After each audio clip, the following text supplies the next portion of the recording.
One, two, three.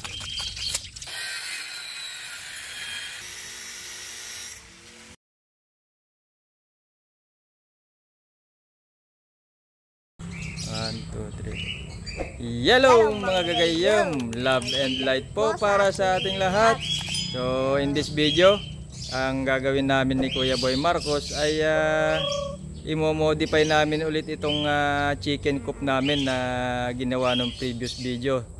So ang naging challenge kasi dito, yung inahin na Chinese chicken ay nangingitlog kung saan-saan. Tapos mga hindi naman niya nililimliman. Hindi niya nililimliman siguro.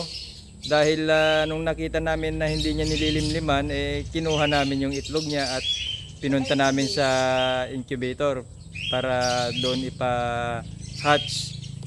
So kahit ganun ang nangyari, dire-diretso pa rin siya nangingitlog hanggang ngayon. So kaya ang gagawin namin ay gagawa na lang kami ng maliit na kwarto nila para hindi na sila makaalis sa kanilang kulungan. Ito yung kanilang kulungan ngayon. Naging masukal na siya dahil may maraming mga puno-puno dito nakatinim sa tabi. At ito ginawa ko naman iyan para sa kanilang paghahaponan sa hapon kasi ayaw din nilang matulog doon sa may bubong. Maski maulan, natutulog lang sila dito sa area na to. Kaya kailangang i-modify ito para hindi sila maulanan at maarawan. Tara mga gayam. Yung puti mga kagayam, si ano yun? Si Bighorn, tapos si ano, yung itim, si Blackie Horn. O kaya ano? Ilabas mo muna yung yung ito. Da. Kasi mga kagayam o yung mga itlog. Doon din may itlog. 5 na siya. 5 ba yan? Oh. Ito yung itlog. Dito siya nangingitlog. Nauulanan at naaarawan. Sayang naman. Prituhin na lang natin ito Kuya Boy. May bagong itlog na naman siya doon. Kuhanin ko na Papa? Mamaya. Kuhanin ko na siya. So nilagyan din naman namin siya ng baki. Baki ang tawag namin dyan para kanyang pag-itlogan, pero hindi naman niya ginamit. Gagawin namin kukulungin na lang tong area na yan hanggang dun. Happy na rin siguro sila dyan. Kayo mga chicken. Fly to the top.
May ano pa papa dito, oh. Ano kaya?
Okay mga kagayam, tapos na itong ginagawa kong partition ng chicken coop.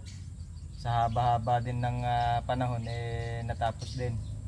Ngayon tag-ulan na dito sa amin at yung mga Chinese chicken nga na yun it doesn't matter kung maulanan sila o maambunan pag humapon na sila. Ang ginagawa ko pa dati pinapasok ko pa sila dito every afternoon para hindi sila maulanan. Pero sadyang maresistensya din yung mga chicken na yon kasi hanggang ngayon tagal na nilang nauulanan sa buong magdamag hindi pa rin sila nagkakasakit. Kaya naawa naman ako at ito nga natapos na rin tong kanilang sariling kwarto. Mamayang gabi hindi na sila mauulanan. At ito nga pala mga gayog na naman ng itlog na naman yung inahing chicken. Kala ko namimisa na siya kanina pero dire-diretso lang siyang nangingitlog. Kaya dito ko na lang sila ngayon ikukulong, i-isolate at aayusin ko rin tong paligid na ito kasi meron tayong nakuhang bagong chicken ulit para sustainable yung production ng itlog at in due time makakuha din ng karne pang sariling konsumo lang, at least hindi na natin kailangang bumili ulit gaya ng dati. So hanggang dito lang ang aking munting video dito sa update ng aming chicken coop. Hanggang sa muli, paalam.